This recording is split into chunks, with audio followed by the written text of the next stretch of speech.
1 Peter chapter 1, verse 18, or read verse 18 and 19. 1 Peter chapter 1, verse 18. Kung nanas, amen? Tanang maningdog paliw para sa pagbasa pulong sa Diyos. English na sa ikaduha. For as much as ye know that ye were not redeemed with corruptible things as silver and gold, from your vain conversation received by tradition from your fathers, but with the precious blood of Christ, as of a lamb without blemish and without spot. Tungod kay kamo nahibalo nga kamo wala gitubos pinaagi sa madunot nga mga butang sama sa plata o bulawan gikan sa inyong kawang nga pagkinabuhi nga nadawa pinaagi sa tradition gikan sa inyong mga amahan. Apan pinaagi sa bililhon nga dugo ni Kristo nga sama sa usa ka nating karnero nga walay daot o walay mansa. Now turn with me to 2 Thessalonians chapter 3. Verse 6. While I'm thinking about it, I haven't even told Mom Ruth this yet. Kita na inamdum ni Justin Jonsay. Justin Jonsay, nag-message siya na ko kahapon. Gikan sa Arizona, sa US. Nasa Arizona, 2 hours and 20 minutes siya gikan sa simbahan ni Brother Jason McCrae dito sa Tucson. And so nag-message na ko, nagpasalamat siya na ko para sa pagtabang niya sa una. And I think nangita siya og tabang dito sa US. And 17 years old siya karon. And I asked him, I messaged him back, nag-chat mi gamay dayon ako nagyon. I said, ako mangutana sa akong higala kung may nga church doon nimo. And he said that would be a big help. Thank you. So nag-message ko ni Brother Jason McCrae og siya nagpadala na ko duwa ka link sa mga church dito dool sa dapit ni Justin. So ako naghatag ni Justin basing magsimba siya dito sa US nindot kayo na. And let me just say, that's why you never judge fruit in advance. We don't know what God's going to do in his life in America. God might still turn him into a preacher. Think about that. He may come back to Dapitan and start a church. I'll give him this one. No. But you never know. You never know what God's going to do. So just keep helping people. Amen? 2 Thessalonians 3:6. Now we command you, brethren, in the name of our Lord Jesus Christ, that ye withdraw yourself from every brother that walketh disorderly, and not after the tradition which he received from us. For yourselves know how ye ought to follow us, for we behave not ourselves disorderly among you. Bisaya, karon kami nagsugol kaninyo mga igsoon sa ngalan sa atong Ginoo nga Hesus Kristo, nga ipahilayo ninyo ang inyong mga kaugalingon gikan sa matag igsoon, meaning tao na luwas. Matag igsoon nga nagalakaw nga masinupakon o dili subay sa tradition nga iyang nadawa gikan kanamo. Kay ang inyong mga kaugalingon nahibalo unsaon ninyo pagsunod kanamo, kay kami wala migawi sa among mga kaugalingon nga masinupakon diha kaninyo. I just realized while I was reading I need to change my sermon title because that's not what the sermon's about anymore. I had a sermon idea, but I can't remember what it was, so I'm just going to not announce the title, and then we can pick whatever title we want when we upload it to YouTube with the JD. I had an idea, I can't remember, I didn't write it down. So, wala ko title. Magampo ta. Dahil magbalik. Pwede ba ko magwali? Wala title? I don't know. Let's try. Let's pray. Heavenly Father, would you bless the message tonight? Would you fill me with your Spirit? Would you empower me? Would you help me, God, to help our people? Please, dear God, open our eyes to truth. Help me, Lord, to be logical and orderly. I pray, Lord, you'd help us to be receptive and ready. And I pray, Lord, you'd fill me as I preach, fill the people as they listen. Help us, God. We love you, Lord. Bless the message. Pray in Jesus' name. Amen. Pwede ka mo maglingkod. Karong gabi, ganang kumustori kaninyo, kabahin sa pulong culture. Kitang tanan nakasabot sa pulong culture, kabahin sa laing-laing lugar. There is an American culture. Naay culture sa Pilipinas. Lahi ang culture diri sa mga Bisaya, sa mga tao diri nga kita mga Bisaya, sa culture dito sa mga Tagalog. There's different cultures and then there's subcultures, and you understand what I'm talking about. Kung ikaw mo sa India, lahi ang culture. Si Brother Nahum, nagwork siya sa nalimot ko, Emirates, Oman. Nagtulo siya sa university dito sa Oman. Pila ka tuig? 10 years gayud, nasa dito sa Oman. And he could tell you, like yun ang culture sa mga tao dito sa Oman. Anywhere you go, lain ang mga culture. Kung kami ni Ma'am Ruth o among pamilya kung mabalik mi sa US, gusto kayo magpasabot sa Filipino culture nga to sa mga Amerikano. Kay dili sila maka-imagine. In fact, mas lisod nga magpasabot sa culture nga to sa tao nga nakabista na dere. You meet somebody who had one missionary trip to the Philippines. They were here for 2 weeks and they think they're experts. It's funny. Na yung mga tao nagpasabot nako kabayan sa Filipinos, kabayan sa kinaiya sa mga Pilipino. And they say, "Oh, I love the Philippines because they're always like this." Kanunay sila ana, and I'm thinking, wala kang kabalo sa mga Pilipino, wala kakaila. And you don't know the culture, but it makes me, people will argue with me about the Philippines. I say, never mind, you just believe whatever you want to believe. And if you've never lived here, you don't understand the culture. Diba? We can give stories, we can tell details, we can give illustrations, panaglitan. In the Filipino culture. We don't do it as much here as we saw it in Dumaguete. Not that gamay, pero kini. Sa si Pastor Mike. The Filipino lips. Mas nindot pa, the Filipino eyebrows. Di ba? Mabalik mi sa US, ang mga tao nag-stare ka na mo. What is wrong with you?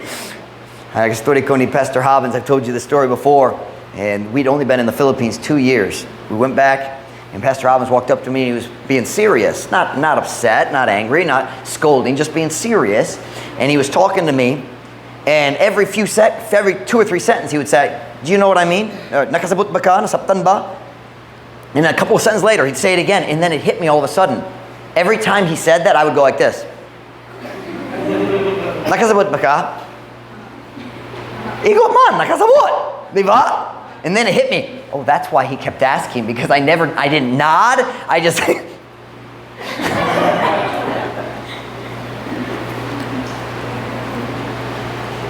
When we went back to the States, people would laugh at me because I would do this. Beth, ang Filipino, ang Amerikano, dalit makimo niya. In America, we do this. But I've been in the Philippines a long time, so I do this. Or dito sa Bacolod, ang mga tao magtabang-tabang sa driver sa jeepney, mag-ana. First time I saw that, abi na ko siya nagpahawa. But then I eventually learned, no, it's Alisa. But anyway, but in America, I do that to my kids, and people are like, "What are you doing?" And the culture is different. A lot of Filipinos think, "Oh, America is so wonderful. I want to go to America." You have no idea. Wala kay idea. If you went to America, you would be shocked. I'm sure Justin was shocked when he got to America. I can only imagine his first few weeks in America. When I go to America, I'm shocked. The truth is, you can't understand any culture until you've moved there, learned their language, and lived there for a year or two at least. I've been here 14 years. I'm still learning things. Hangtod karon ay bagong makatunan kanunay. And I don't like any of them. All right. Culture. Every culture is different. There's an American culture. There's a Filipino culture. But what exactly is culture? Unsa man gurang pasabot sa culture? And more importantly, does the Bible talk about culture? Ang Biblia naghiskod bisan unsa nailabot sa culture? Well, you won't find the word culture in the Bible, but you will find another word that is very similar, and that is the word tradition. Tradition. So what is tradition? Sa Visayan Biblia, the word tradition is tradisyon. So what does that mean? Unsay pasabot sa pulong tradition. Tradition, let me give it to you this way. What a tradition, uska tradition. Unsa man kana? Ang usa ka naandan nga paagi sa pagkinabuhi nga gipasa nganha kanimo gikan sa uban apan kasagaran gikan sa imong katigulangan. The tradition is passed down to you from your parents and from their parents. That's a tradition. A tradition is the way we are used to doing something in one area of life. Okay, panaglitan, ang Filipino, most Filipinos are very comfortable taking baths this way. In Filipino culture, this means take a bath. Not in American culture. Kung ikaw mag-ana sa US, what are you doing? What's wrong with you? Oh, nagplano ko maligo. Don't you have a shower at your house? It's just different. Why was I talking about taking a shower? I got off track. Where was I going with that? Oh, what you're used to in one area of life. Filipinos are very used to washing laundry by hand. There are washing machines here, pero halos tanan Filipino nanad gyud sa I can't talk. Panglaba gamit sa kamot. There's different. Filipinos have the cultural foods of eating rice 3 times a day and all the different things. It's what you're used to in a tradition, is what you're used to in one area. But what is the connection between a tradition and culture? They are connected.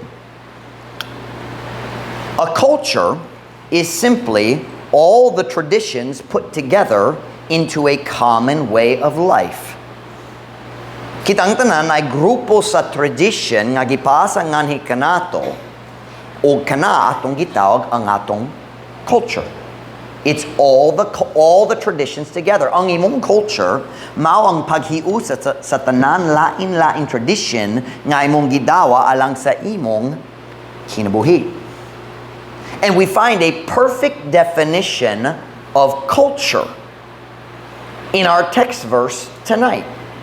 1 Peter chapter 1 and verse 18, this is the best definition you will find anywhere in the Bible of human culture. Ang natural nga culture sa mga tao, ang tawhanong nga culture nga gi-develop sa tao over the years.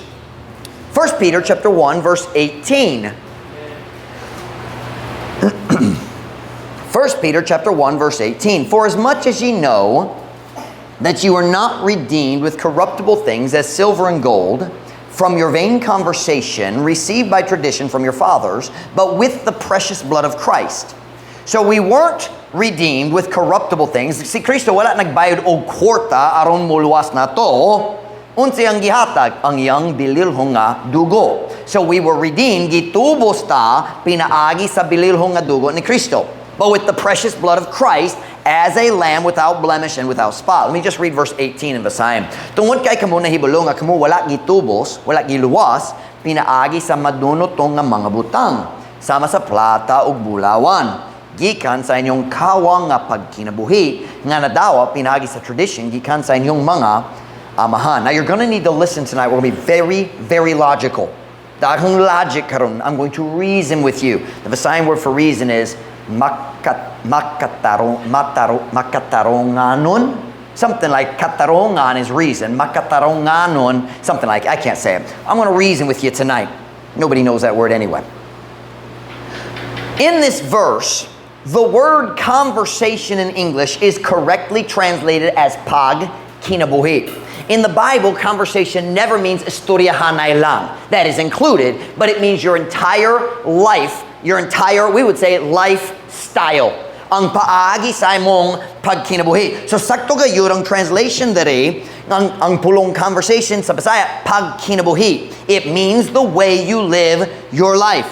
So God is saying here, the conversation, the way of life that you received from the tradition of your fathers. He's talking, let's look at it. You know that you're not redeemed with corruptible things as silver and gold from your vain conversation. So, ang imong pagkinabuhi, paagi sa pagkinabuhi, received by tradition. From who? Katigulangan. ang tao nag-una nimo. That is culture. Ang tanan ang imong paagi sa pagkinabuhi nga gidawat nimo gikan sa tao nag-una nimo. Culture, pinaagi sa tradition. So God is discussing here what we call today culture. One of the most commonly debated questions in the world of missionary work is this: should we try to change the culture of the people after they get saved? Kanang common nga debate diya sa missionary circles. Magsulay ba ta mag-usob or magpa-usob sa culture diya sa usa ka lugar diin atong i-start ang mission work? There are many people today who say we are trying to get them saved, but we are not trying to change their culture. That is a common argument. Naidagang tao nagatuo kung missionary mo ato sa layo nga lugar bisan Pilipinas or China or India or Indonesia or Mexico or bisan asa. Dagang tao nagatuo magsulay ta mo paluwas nila, magsulay ta mag-share kanila kabayan sa kaluwasan, kabayan ni Jesus, pero dili ta magsulay mo change sa ilang culture. And the question I want to ask tonight is that biblical? Kana nga idea nga mag-share ta ni Jesus pero dili magsulay mo change sa ilang culture, is that a biblical concept? Let's look again at verse 18. 1 Peter chapter 1 and verse 18. I'm going to read it over here. Why don't we read it right here? We've got the English. I'm going to stick with the English, okay?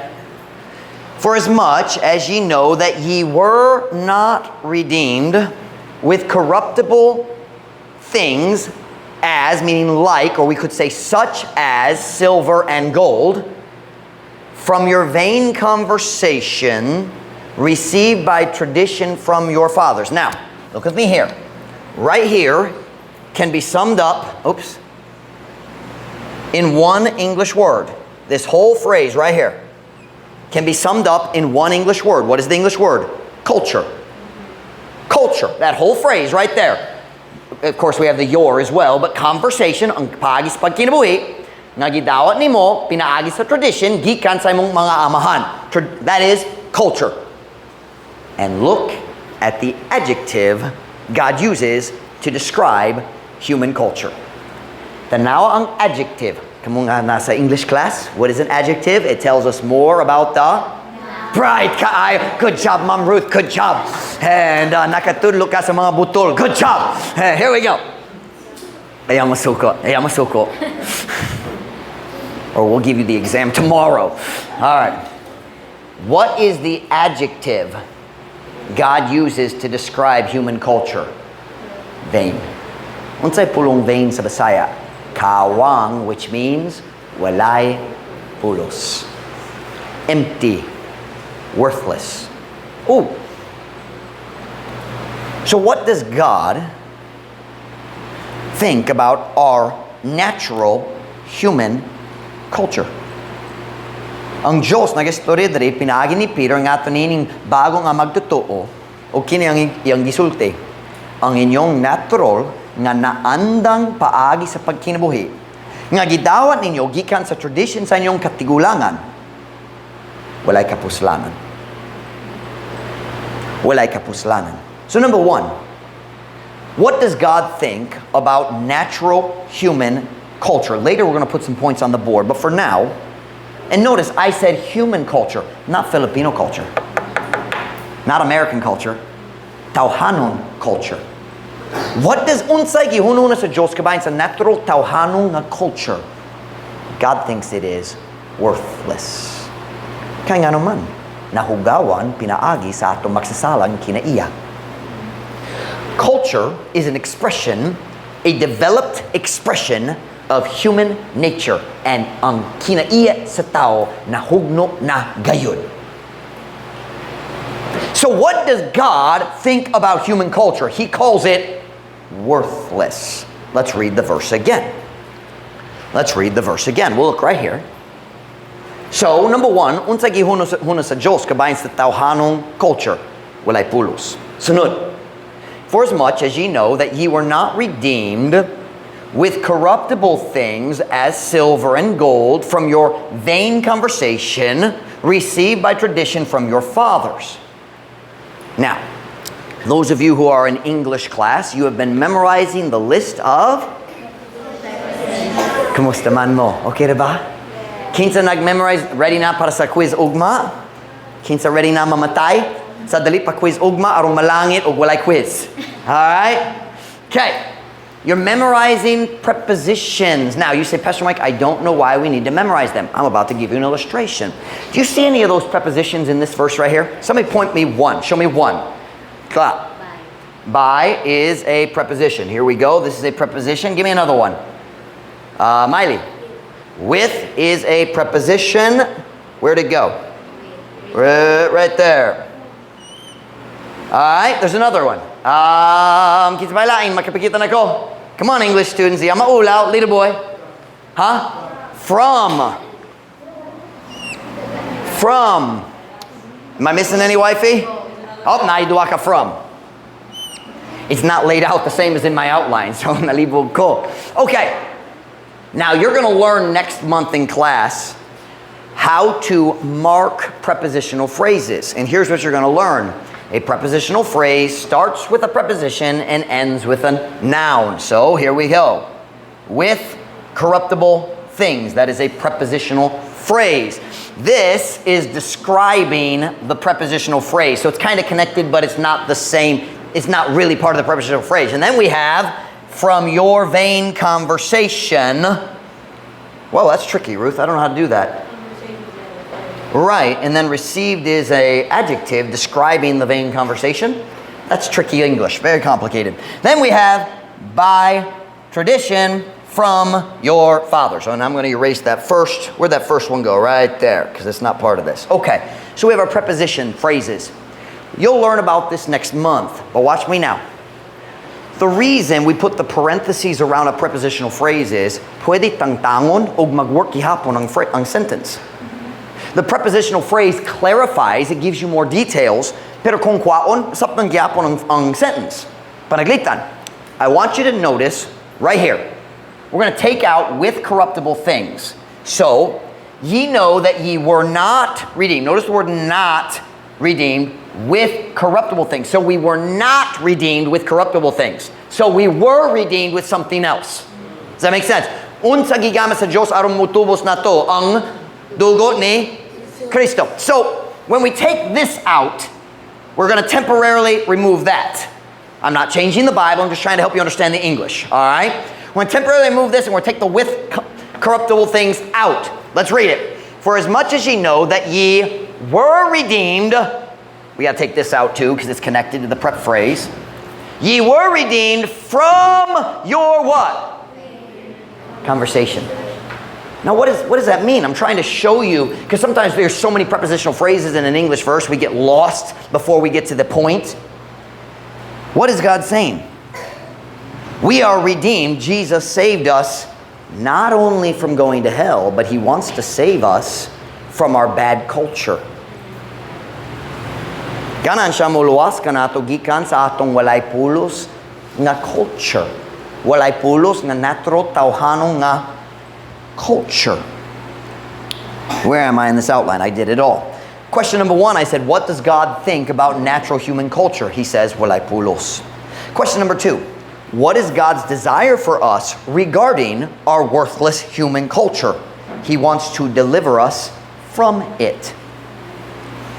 Unsa gitingo sa Dios mahitungod sa atong walay pulos nga tawhanong nga culture. Ganan siya mo palingkawas kanato gikan niana. Si Kristo wala na matayag sa cross aron moluwas nimo gikan sa impyerno lang. Kanan pud siya moluwas kanato gikan sa tanan atong maot nga naandan nga atong gitawag culture. Am I making sense to you tonight? But Pastor Micah, are you saying that Filipino culture is worthless? No.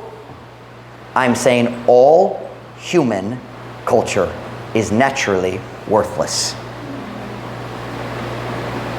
bilang Amerikano nga culture.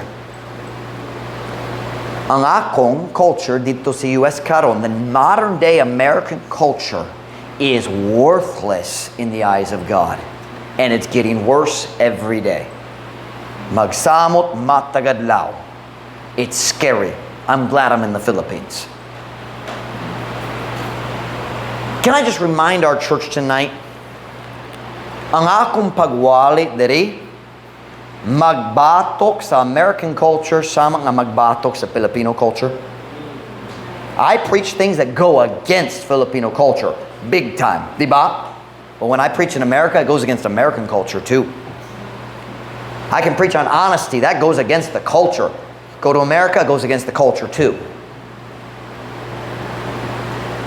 So when someone says we shouldn't try to change people's culture, they are wrong. Kung naay Amerikano dito sa US nga maluwas na, kinahanglan siya mo change sa iyang culture. Because the natural culture of man is enmity with God. Friendship with the world is enmity with God. Sabi yung enmity, pagka-away? Enmity. I don't know how they translate that. Means makes you the enemy. Maghimo nimo nga kaaway sa Diyos. I don't know how to translate. I apologize. I didn't look the verse up. If an American gets saved, kinahanglan siya mag-change sa iyang culture. Kung ganahan siya sa rock music, kana nga music maong bahin sa iyang culture. By the way, our culture is largely created and defined by the music we listen to. Kung maluwas na siya, kinahanglan siya mag-change sa music. He doesn't just need to change the lyrics, he needs to change the music. Why?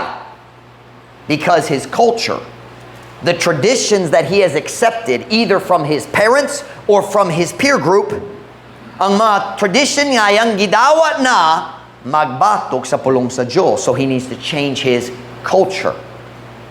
One of the dangers of an American pastor preaching is sometimes people can say, well, it's because he's an American. No, it's because I'm a Christian. And the longer I'm out of America, the less I agree with American culture. Si Beth, kanunay mo sa di ko mabalik sa US.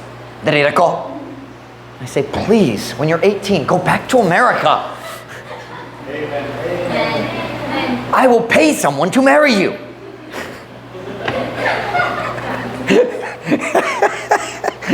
That was for giving me a dirty look. Kunai, this man in America, this illustration, if he gets saved, and before he liked going to the bar and getting drunk, that's part of his culture, and his culture needs to change.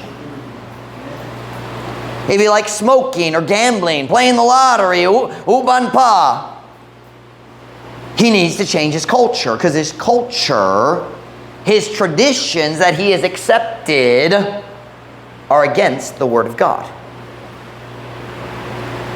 He needs, watch me now, when an American gets saved, he needs to accept a new culture, new traditions. Let's go to our other text verse, 2 Thessalonians 3:6. 2 Thessalonians 3:6.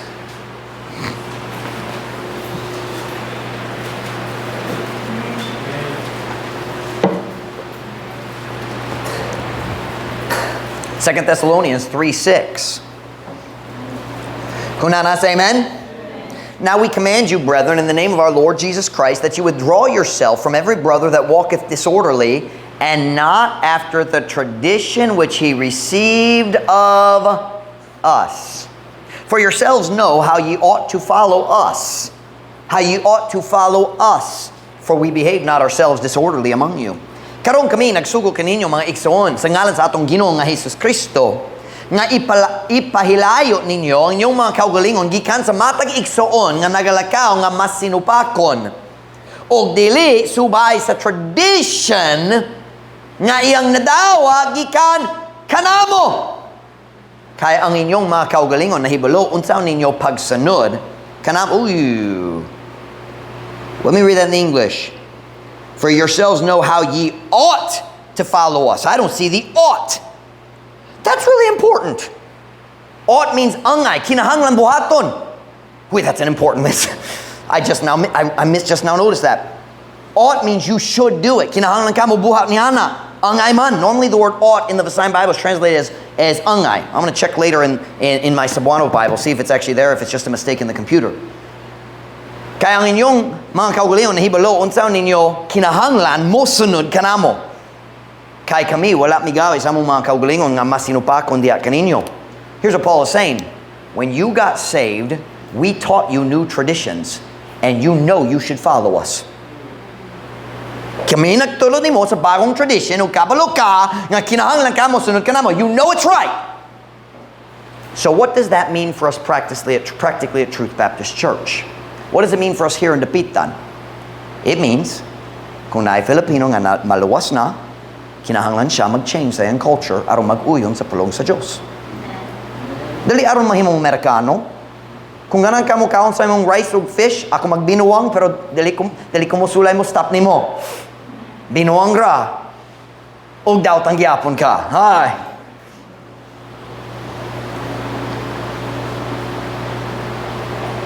Kung naay Filipino nga maluwas na, kinahanglan siya mag-change sa iyang culture. My next illustration is humorous because of what I was just making fun of. Listen now, he doesn't need to change his eating habits, but he does need to change his drinking habits if he's a drinker. If he wants to eat fish and rice, that's fine. I will always make fun, and no, I won't taste it. I don't care. Mas lami ang kamatayon kaysa inyong isda. He doesn't need to change his eating habits, but he does need to change his drinking habits. Because that's against the culture of God. If you weren't here Sunday morning, you can listen to that message if you think you can handle it. He doesn't need to change his sense of humor. You know, Filipino humor is very different than American humor. My kids struggle with American humor. Wala sila nakasabot sa mga jokes sa Amerikano. Well, medyo, because of me. And but Filipino humor is different than American humor. A Filipino doesn't need to change his sense of humor, but he does need to change his dirty jokes. What I preach from the pulpit is not American culture, it's Christian Bible culture. It's heavenly culture. Aron mas comfortably ka kumobot na ka sa langit. That's the goal. Be the bride of Christ, wears white, does right, lives right here on the earth, and then when you get to heaven, mas comfortably na ka, kay naanan na ka sa langit nung culture.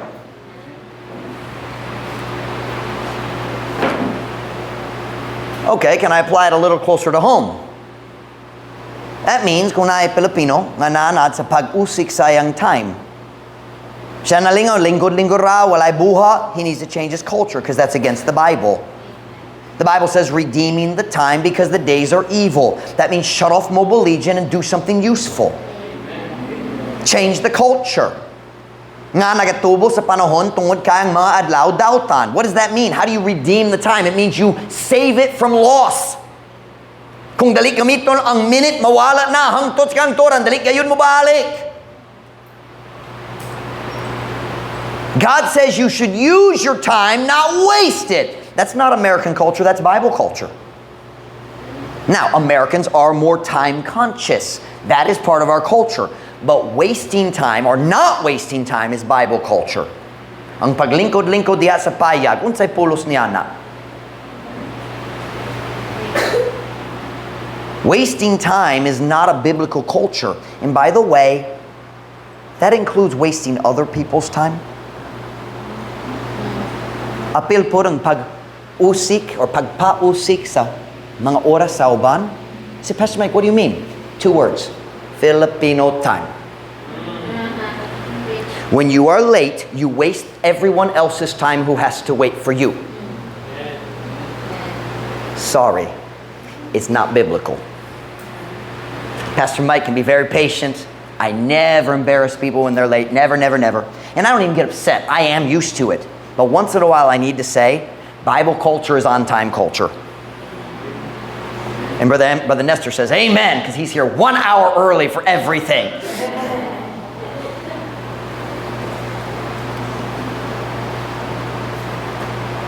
Okay, can I apply it again?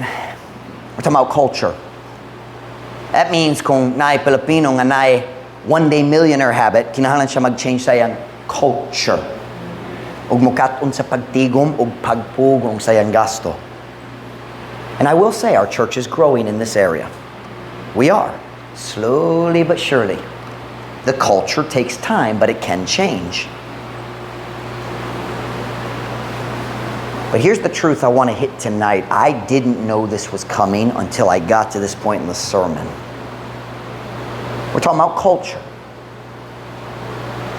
Kung naay tao naluwas, kinahanglan siya andam na nga mo change sa iyang culture sa bisan unsay area nga dili mag-uyon sa pulong sa Diyos. That means if a Filipina or Americana, and I notice I said talking about a woman. If an American woman or a Filipino woman is in the habit of wearing pants, she needs to change her culture. Now, I don't preach on this very often. We all know we believe it. Our girls wear skirts. But I felt like tonight God wanted me to preach, and I'll tell you why I think it is. Because the temptation is coming for our girls at the high school. The pressure's coming. Padulong ang pressure. Turn with me to Deuteronomy 22, verse 5. One of the most hated verses in the Bible. You want to make people mad? Just post this verse on Facebook. You will get so many hateful comments. Oh, women get mad and their husbands get scared, so they pretend to get mad.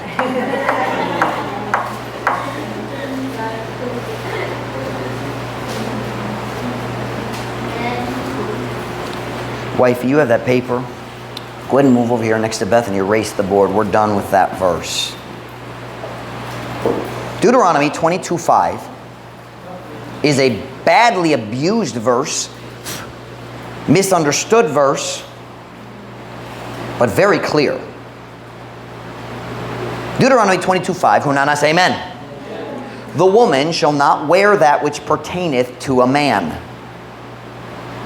Unto a man, neither shall a man put on a woman's garment, for all that do so are abomination unto the Lord thy God. Ang babaye dili mosulob niyanang ginasulob nga iya sa lalaki. Iya is a pretty good translation of pertain. It belongs to manhood. God says, naay usa ka bahin sa pamisti nga iya sa pagkalalaki. Ang babaye dili mosulob niya nang ginasulob nga iya sa lalaki. Ni ang uska lalaki mosulob sa bisti nga iya sa uska babaye. I don't totally agree with that translation of because it's not the same. We'll stick with the English. Kay ang tanan nga magbuha sa ingon mga dulumtanan ngadto sa Ginoo. That's Jehovah nga imong Diyos.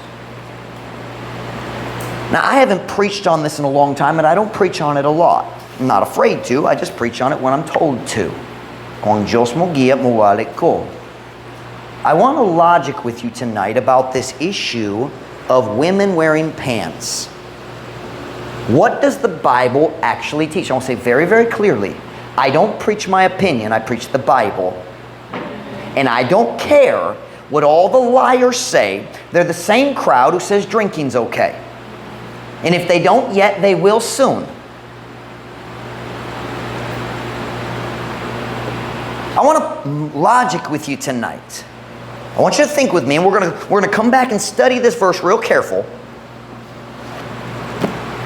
This is an awesome book. John G. Patton, missionary siya sa New Hebrides Islands of the South Pacific Ocean. Very far from here. Pacific Ocean gihapon. He was a missionary back, I believe, the 1800s. And the islands where he was working. Well, listen to the title of the book. The True Story of John G. Patton, Evangelist for Jesus Christ Among the South Sea Cannibals. Kabalo mo sa pulong cannibal. Unsa man gurang cannibal? Ang tao nga mukaon sa laing tao. Okay.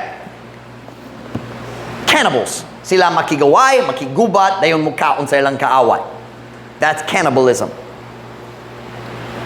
He went to the New Hebrides Islands, lived there for years, learned the language. His wife and child both died. Siya gibiyaan siya ra isa. Og nagstay gyapon siya. Nakakatun siya sa lengguwahe.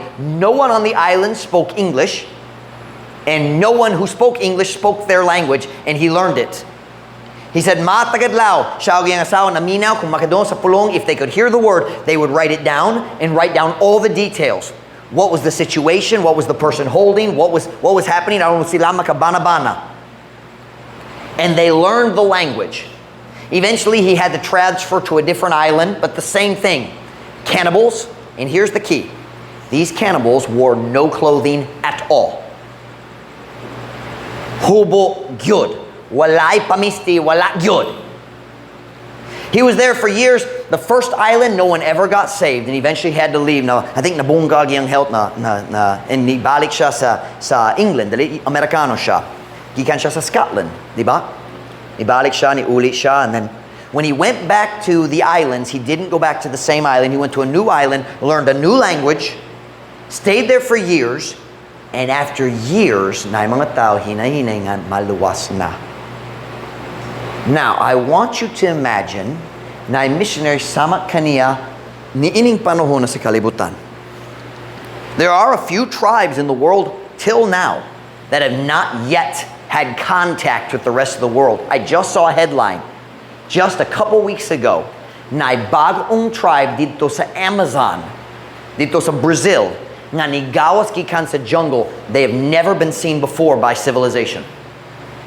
Just a couple weeks ago. I didn't even open the article. I just saw the headline. It's possible they were trying to trick me, but I don't know. I didn't read it. But there are a few tribes like that left in the world. But I want you to imagine that na missionary karon. So we have this imaginary missionary, and he goes to an island just like this.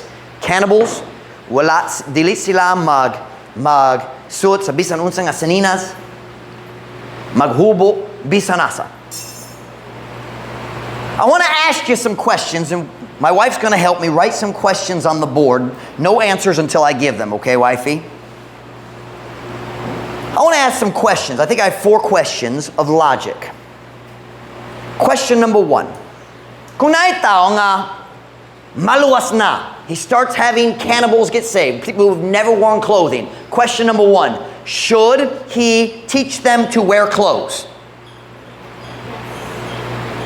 If they're Christians following Christ, should he teach them to wear clothes? Turn with me to Genesis chapter 2, verse 25. Genesis chapter 2, verse 25. What does the Bible teach about nakedness? Kung nagatugayud ka sa Biblia, unsay mong tuhan kabahin sa pagkahubo sa public. Genesis 2, verse 25. Genesis 2, verse 25. The Bible says that nakedness is shameful. Only one time in the history of the world has nakedness not been shameful, and it's here in Genesis 2:25. Let's read it. And they were both naked, the man and his wife, and were not ashamed. Ug silang duha hubo, ang lalaki ug ang iyang asawa, ug wala na ulaw. Sa wala pa si Adam ug si Eve nakasala, walay kaulaw kabahin sa pagkahugno. Kay nganuman na sila sa panahon sa pagka-inosente. There was no sin, there was no lust, there was no wicked desires. They were in a state of purity, so there was no shame. But what happened after they ate the fruit? What did they immediately feel? Kabahin sa ilang nakedness. Shame. Nangita sila sa mga dahon. What are they called? I lost it. Fig leaves? I don't know how big they are. I imagine they were the big ones in the garden. And the Bible says, nagtahi sila sa mga fig leaves and made themselves aprons. Now, I don't know how big of an apron is, but I don't think it's very big. Apan sa kalit lang, sa diha sila nagkaon na sa bunga, o dili na sila inosente. God said about them, man has become as us now, knowing good and evil. And as soon as they knew good and evil, they felt shame for nakedness. And throughout the rest of the Bible, nakedness is always associated with shame. Always. Always. Always. Ang pagkahubo, maulawon. And watch. The more wicked a culture becomes, the more naked the culture becomes. Notice it's cannibals who don't wear any clothes. When a culture rejects God, nakedness becomes comfortable, but God says it's shameful. So if somebody gets saved who's never worn clothes, according to the Bible, should the missionary teach them to wear clothes? Of course. Siempre. You can't be a follower of Christ and walk around naked. I'm sorry. I know there's some crazy stories in the Bible. Isaiah walking naked, I know. But that's not the normal rule of life. God says nakedness is shameful. So I ask the question, should our missionary teach these cannibals, if they get saved, should he teach them to wear clothes? Yes or no? Yes. Siempre. So let's put a big yes under there, wifey. Yes, he should. I don't know any Christian who would not agree with that. And if they wouldn't, I don't think I would waste my time talking to them. Question number 2. How much of their body should he teach them to cover? They've never worn clothes before. So is it okay for them to just wear like bikini type clothes? Would that be considered modest, Christian, godly apparel? Kung ang tanan tao mag-underwear lang, would that create a holy environment? Do you think the men would come to church and want to pray if all the women were wearing bikinis? Come on, gentlemen. No, you'd be filled with lust. So how much clothing should he teach them to wear? Okay, let's go back to the story of Adam and Eve. Si Adam ug si Eve nagtahi sa mga dahon to make aprons to cover their bodies. And God says, that's not enough clothes. What did God make for them? Go with me to Genesis 3:21.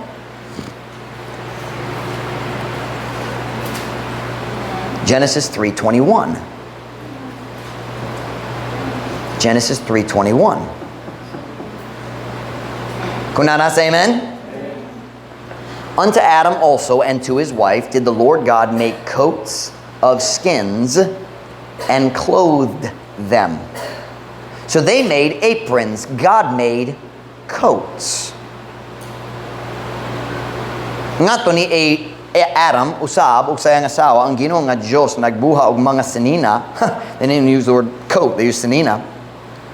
I guess coat is hard to define.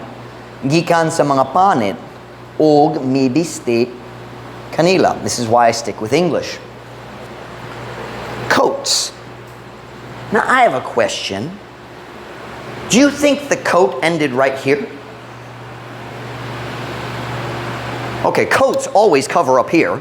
But do you think it ended here? Would that be modest? Do you think God gave them mini skirt length coats?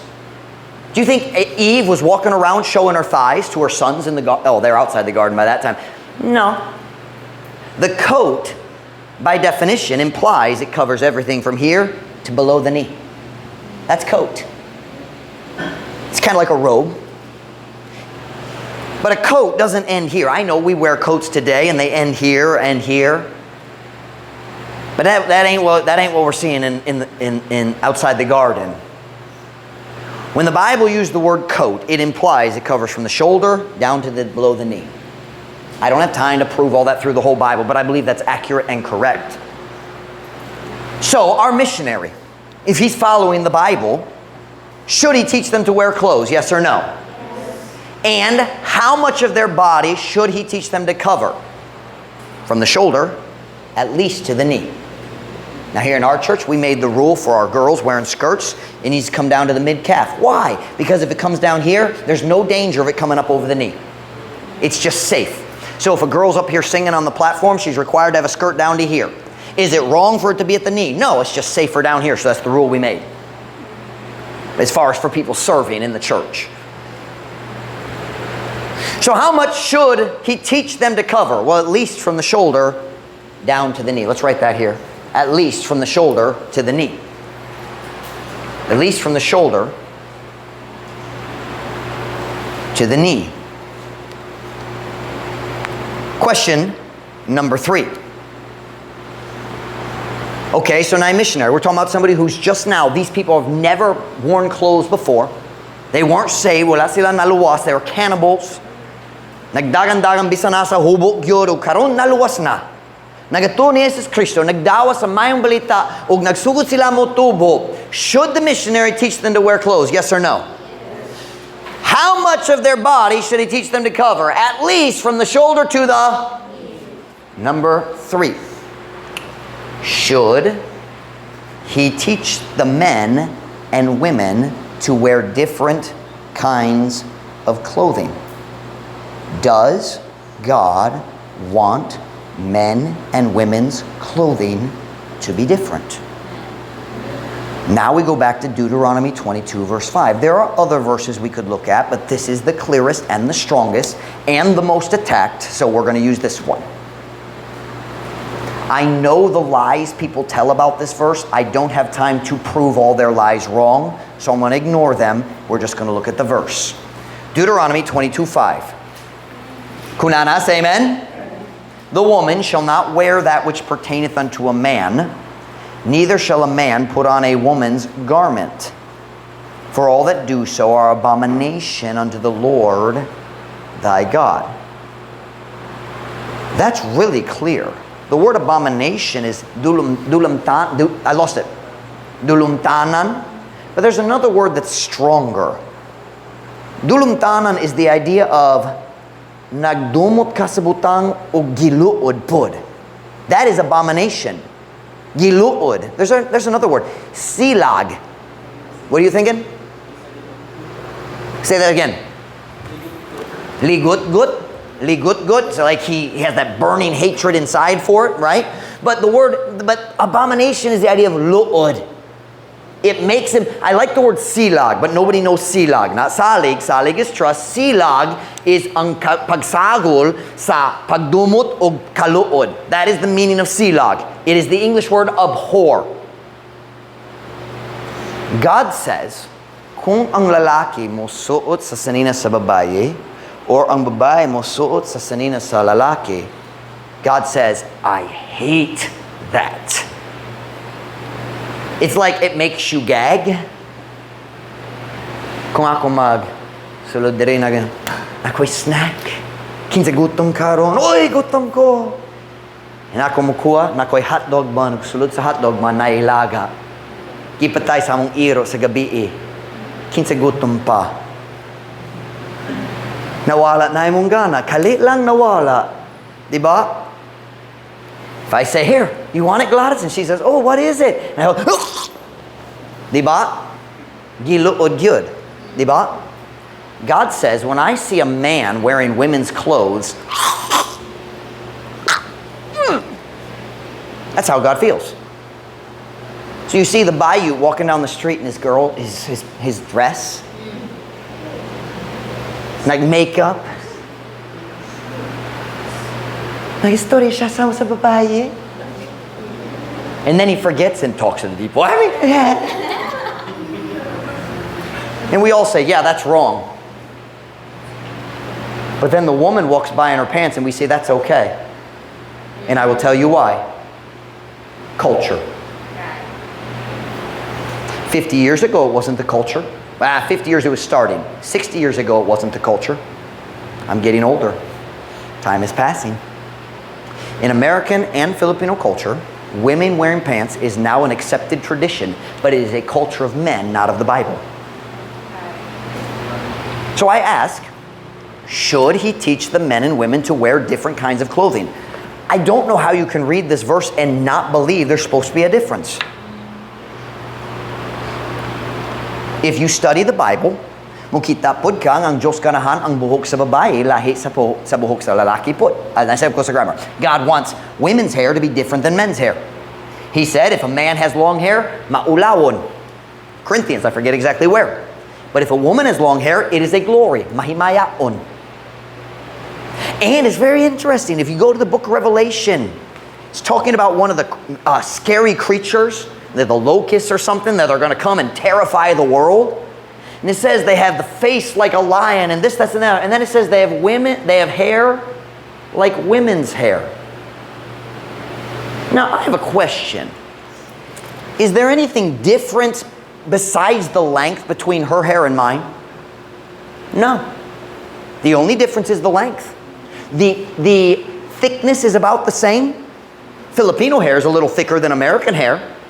But Filipino women's hair is exactly the same as Filipino men's hair as far as the consistency. So when the Bible says their hair was like a woman, that very clearly means it's long. So God wants women to have long hair and He wants men to have short hair. It's real clear. God wants anybody to see a man far away and say, that's a man. See a woman far away and say, that's a woman. He wants there to be no confusion.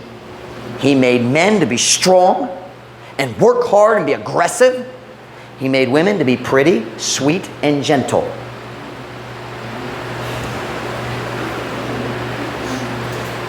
I've lost hope for some of you. But watch me now. It's very clear. God wants it to be obvious. That's a man, that's a woman.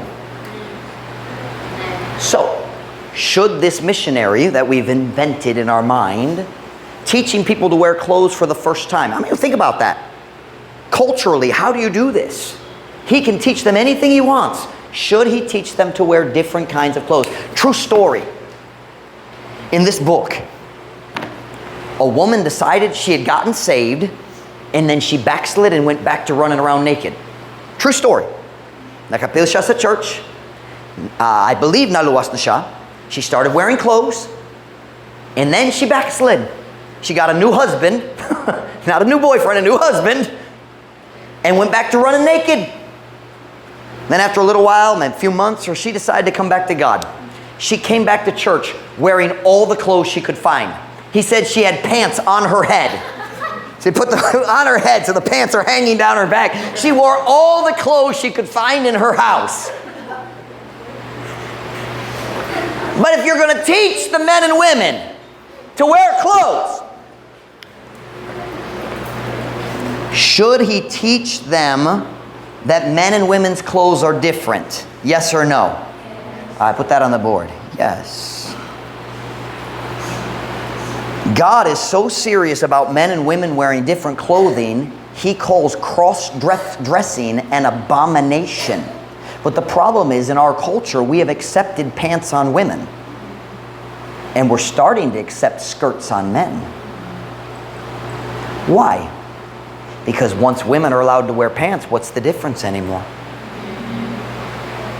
Now, I know. Now, let me finish. Let me stay online. People love to say Deuteronomy 22:5 is only talking about their culture in the Bible. Stop. What have we learned about God's opinion on human culture? He thinks it is worthless. Do you believe that the holy God of the Bible said, I find it abominable when in your culture, I am basing what I call an abomination on your worthless culture? That doesn't make sense. God had a very specific article of clothing in mind when He said, a woman shall not wear that which pertaineth to a man. Number 4, if He should teach them to wear different kinds of clothes, how can He do it? Now I want to ask you a simple question. If I put on a skirt, don't worry, this will not happen. Kung magsuot ko sa sayang, and I walk down the street like the other Bayut who likes to walk up and down this street. Not other. I am not one. That is the wrong word. But I walk down the street. Magkiyay-kiyay ko. And I have long hair down here and bald on top. Okay? Some things just can't be helped. If I stand in front of the Sorry store in my skirt and my long hair, and you step out of the church, can you tell if I'm a man or a woman? Makakita ba? Dili. Kay magsayal ko, murag ko babaye. What should I put on so I look like a man? Kung ganan ko, ikaw kabalo nga laki ko, unsa kinahanglan suoton nako? Pants. Go to the nearest store and ask asang CR.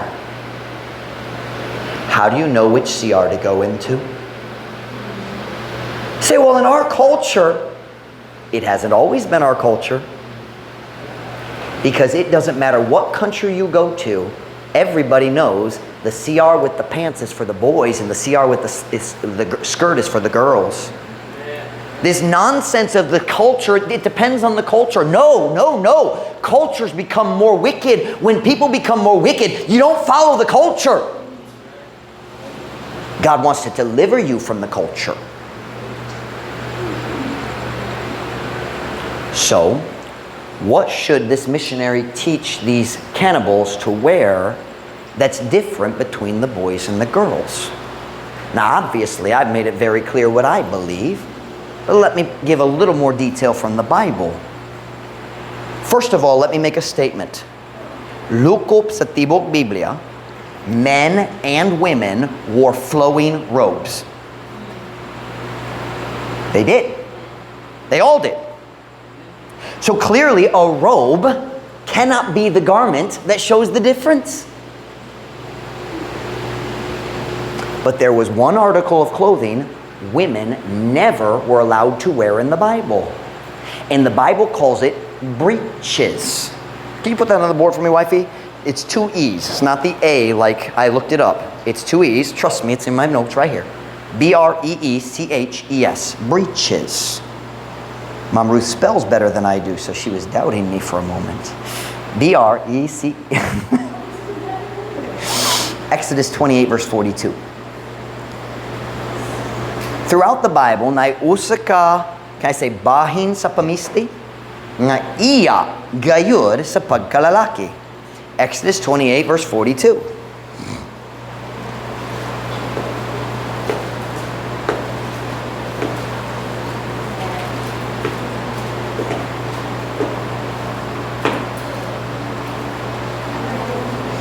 Exodus 28, verse 42. Kunanas, amen?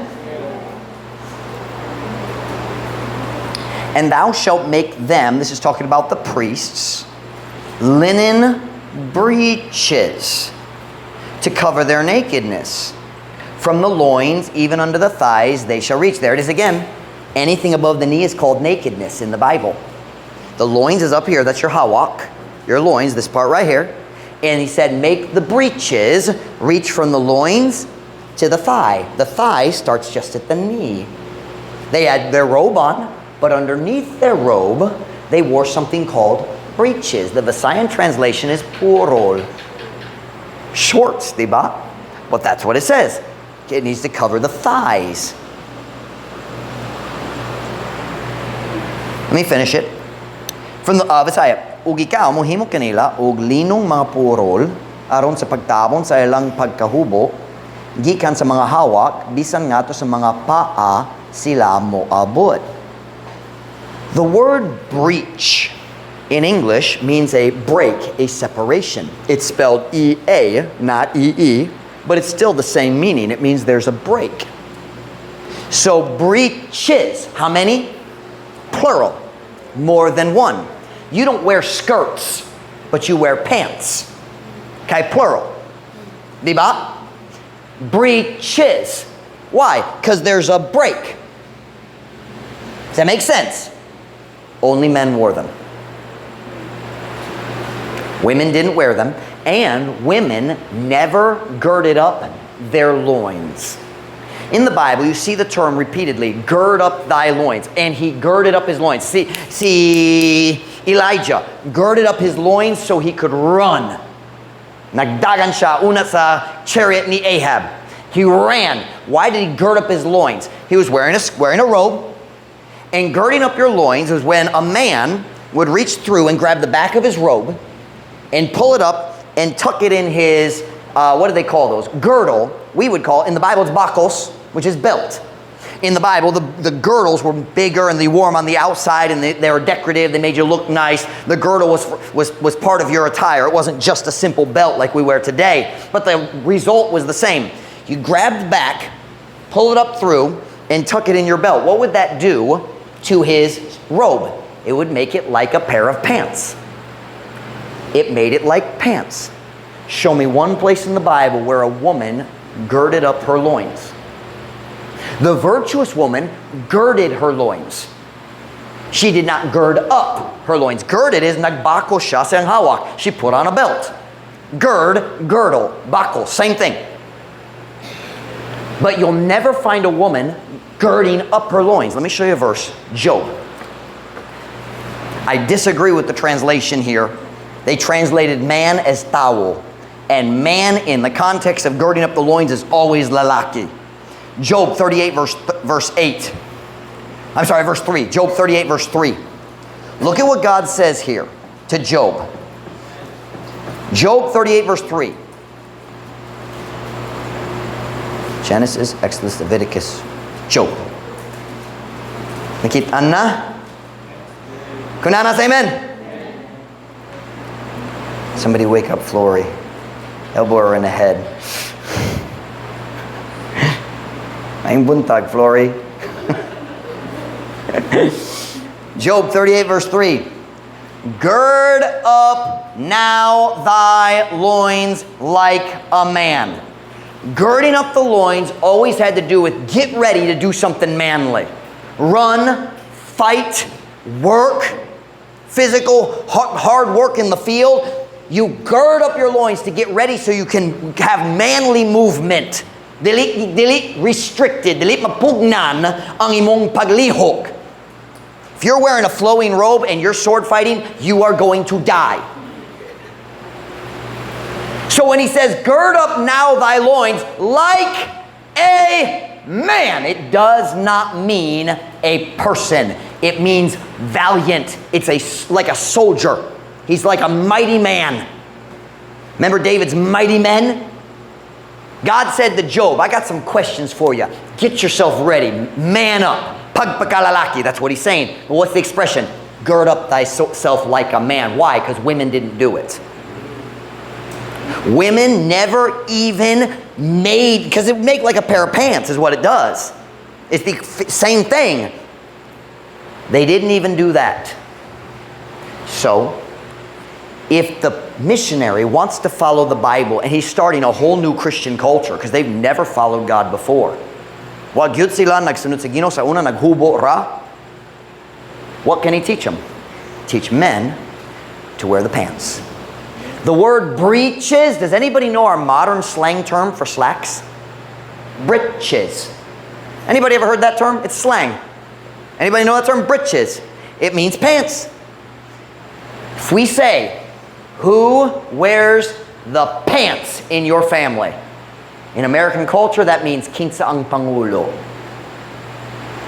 And let me tell you, when women started leading families, when they started wearing pants.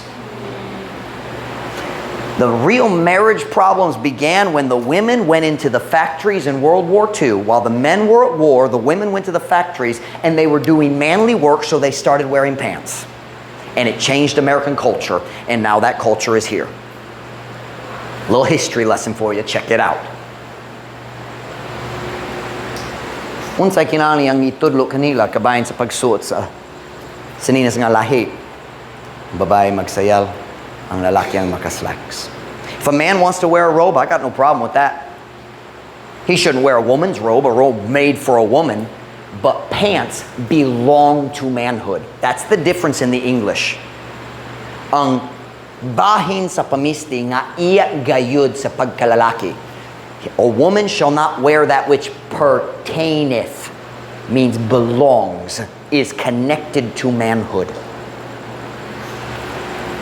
So, why do so many Christian women struggle with this? Because it is the #1 struggle in America right now, and in a lot of Baptist churches in the Philippines, the pastors don't even preach about it. Ang mga asawa sa pastor magslacks. This is the #1 issue in Christian ladies' lives, They struggle with the desire to wear men's clothing as defined by the Bible. I'm sorry, nagamit ko daghang English, pero lisod ang topic sa Bisaya. Naglaom ko kamo makaapas. Here's what Christian women think. They think, naanad ko niini, kini akong culture. So, syempre, ang Diyos mo dawat niini, nahiguma siya nako, ako nahiguma sa Diyos. So, if it doesn't bother me, it doesn't bother God. And God says, no, you need to change your culture. This is not American culture. This is Christian culture. They hate this in America more than they hate it here. Say, why are you preaching this tonight? Kaya ang pagtinto para sa mga babae sa eskwela, padulong na, murag na, ana. God says, all that do so are an abomination. Now, can I use a really gross illustration? Do you mind? I don't mean to be dirty. But if you saw two guys on the street, maghalukay, ludon ba ka? That's how God feels when you women put on pants. It doesn't mean He hates you. It means, ugh, please stop doing that. That's what it means. What we preach in our church is not Pastor Mike's opinion. It's in the Bible. And by the way, many churches in America have stopped preaching what I preach tonight, and soul winning in their churches is dying. When the pastor stops preaching about women's modesty, women stop dressing modestly, and immodest women don't go soul winning. And then the pastor he doesn't preach about that, so he stops preaching about other things. And the church starts to change and die. And it starts with pants. We will always love people. Kung naay babae mo sulod diri mag-slacks, dili gyud ta magpaulaw kanila. Usahay maulaw ko, nagandam ko sa mensahe, kabayan niini sa una, tayo naay usa naglingkod dito. Uy. I just don't look at them while I'm preaching. But I preach what I'm supposed to preach. I don't know who's going to be in church. We will love people the way they are. If somebody wears pants to church, we will love them. We will not embarrass them. But we're not going to change our standards. God says men and women should look different. Let's do it. If I stood up to preach in a skirt, you wouldn't come back next week. But me and Mom Ruth and the kids, we visited a church in America that supports us. The pastor said, while you're here, why don't you come preach for me? This church has changed while we were gone. We walked into the church, and two women were on the platform practicing. They're both wearing pants. What'd you preach on? No, I did not preach on that. It's not my church. A lot of churches, they say, we're just not going to fight it anymore. They're not going to have soul winners either. They're not going to be 20 years from now. They might last for 10 years, but not 20. The generation of older soul winners will keep soul winning. The younger generation won't. So here at Truth Baptist Church, I'm going to take the stand. You girls, take a stand at school. You won't lead your classmates to Christ if you wear pants. You won't. They won't ask you, and you won't have the courage to approach them. The girl who gives, I just have to wear pants for PE. The girl who makes that decision will not win any classmates to Christ this year. You won't. You won't.